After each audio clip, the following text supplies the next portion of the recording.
it's a detention facility that looks and sounds and smells like a prison.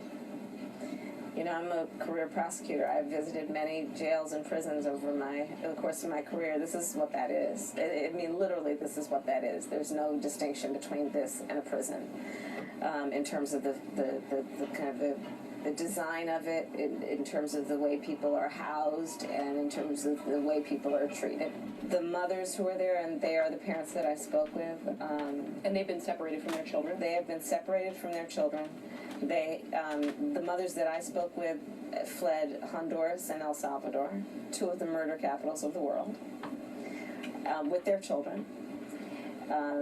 They came through Mexico on caravans, arrived on our shores seeking asylum, and shortly after their arrival, their kids were taken from them, children as young as 5.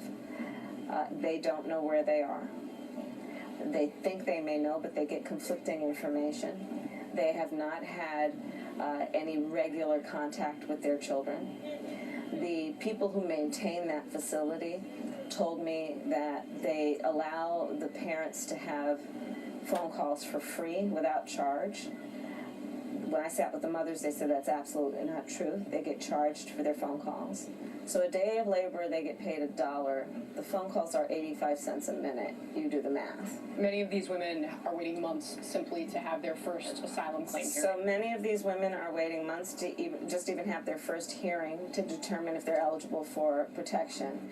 And just understand that delay delays also their ability to be reunified with their children.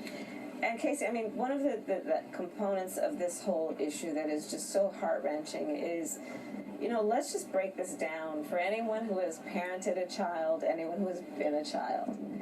The idea that in those formative years of life in particular, without any explanation, without any notice, without any preparation, a parent would be separated from their child forcefully. I mean, you know, it's either, emotionally at least, it's by force, if not by physical force.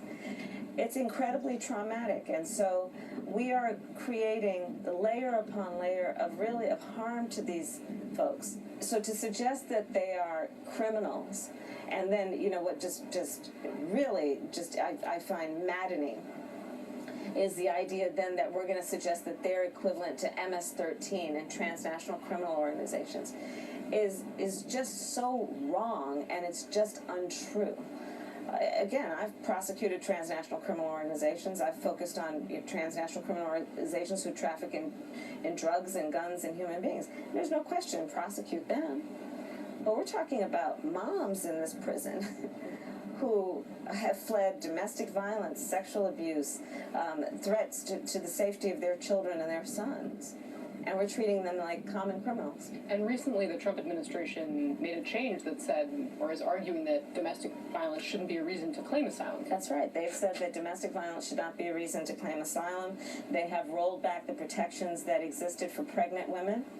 And there are pregnant women in that prison right now. And there are pregnant women in that prison, I'm told, who have had miscarriages since they've been here over the course of the last couple of months. Not to mention, on top of all of that, what they did in terms of rescinding DACA, which are young people who are in this country who, you know, are here by no fault of their own. There's a systematic, I think, and clear constellation and policy perspective from this administration as it relates to children and families and women. A lot of the signs at the rally you just held were people standing there saying, abolish ICE. Yeah. Is that a position that you agree with? Listen, I think there's no question that we've got to critically re-examine ICE and its role and the way that it is being administered and the work it is doing, and we need to probably think about starting from scratch, because there's a lot that is wrong with the way that it's conducting itself, and we need to deal with that.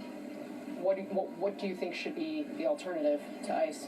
Well, first of all, I don't think that the government should be in the position of separating families, and that is clearly what is part of what's happening at ICE and DHS. You look at what's happening again in terms of how they're conducting their perspective on asylum seekers. That is a real problem, and is contrary to all of the spirit and the reason that we even have the asylum rules and laws in the first place. So their mission, I think, is very much in question and has to be re-examined. What measures to secure the border would you support? I mean, clearly there is a problem with foreign fentanyl as part of the opioid crisis, other things. There are people who've committed crimes who come across the border. What should we do to make the border stronger? We should, first of all, let's be clear that for many, many years we had a net zero immigration issue. Mexico's economy was doing well. So a lot of this has been contrived, right, by this administration. Second, let's look at the responsibility that this agency has, the Department of Homeland Security. There are important parts of its mission, such as what it should be doing around border and Customs and Border Patrol as it relates to invasive species. Let me tell you, I have a lot of farmers in my state.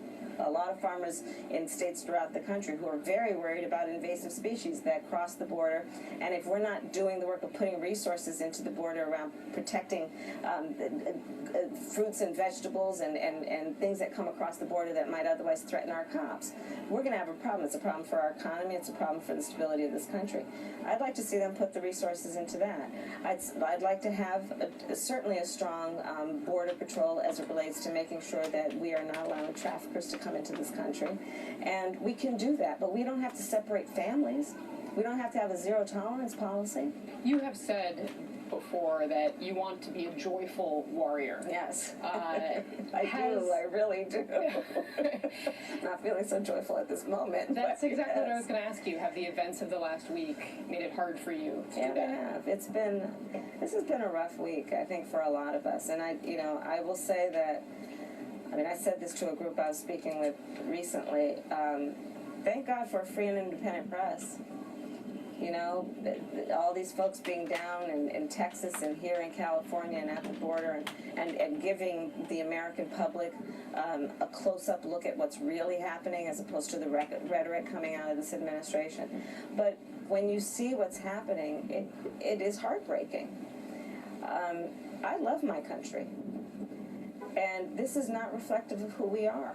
Terry McAuliffe, the former Virginia governor and potential 2020 candidate, was on Capitol Hill this past week, and he did an interview with NBC News where he said President Trump is ruining America. Mm-hmm. Do you think that's true? Is President Trump ruining America? Listen, I think that this president is someone who enjoys dividing the country. I think he does. I think he has sadly decided that he gets a lot of applause, and he likes the applause when he throws red meat. And that's not the sign of a leader. A leader of this country should be someone who brings people together, not tears people apart, be it the families or all of us as Americans.